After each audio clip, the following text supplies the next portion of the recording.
RLHF is powerful, but honestly, it is a pain to run. You train a whole separate reward model. Then you run unstable reinforcement learning against it, juggling several models at once along with a pile of finicky hyperparameters. So a natural question arises. What if we could skip all of that machinery and tune the model on human preferences directly? A Stanford paper showed that you can, with a method called direct preference optimization, or DPO. It is strikingly simple, remarkably stable, and it took the field by storm. Let's see how it pulls off the trick. First, let's put DPO right next to the RLHF it replaces. RLHF is a multi-stage machine. You train a reward model, then run PPO reinforcement learning against it, keeping several models in memory at once, and tuning delicate hyperparameters that can easily destabilize the entire run. It is powerful, but it is genuinely hard to get right. DPO collapses all of that into one direct step. There is no separate reward model and no reinforcement learning loop, just the language model trained straight on preference pairs with a simple loss.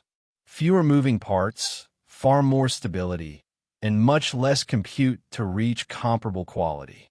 For a small team without a fleet of GPUs, that difference is the difference between being able to align a model and not. So how does DPO align a model without any of that machinery? Follow the idea one piece at a time. It starts with the same data as RLHF, preference pairs. For each prompt, we have a chosen response that a human preferred and a rejected one they did not. No reward model needed, just these labeled comparisons sitting ready to learn from. Then we apply a simple loss. It looks almost like ordinary supervised training, a classification-style objective that nudges the model to raise the probability of the chosen response and lower the probability of the rejected one. But we measure all of this relative to a frozen reference model, a snapshot of where we started. That reference plays exactly the role the KL penalty did in RLHF, keeping the model from drifting too far as it shifts toward the preferred answers. The result is a model aligned to human preferences, with no reward model and no reinforcement learning anywhere in sight. A clever piece of mathematics showed the RLHF objective can be rewritten so the optimal policy has a closed-form link to the reward, which means the two approaches are quietly optimizing for the very same thing. Strip it back, and 3 ideas define DPO. The first is that it optimizes directly on preferred versus rejected pairs.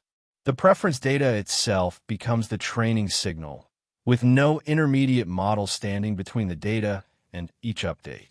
The second is what it removes.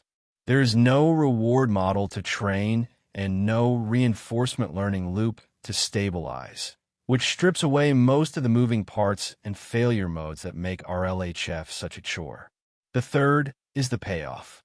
It is simpler and far more stable than RLHF, needs less compute, and still reaches comparable quality, which is why it was adopted so fast and became a default for many open models.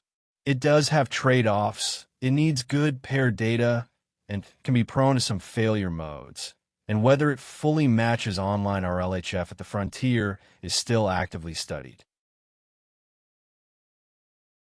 All right, let's lock in the essentials.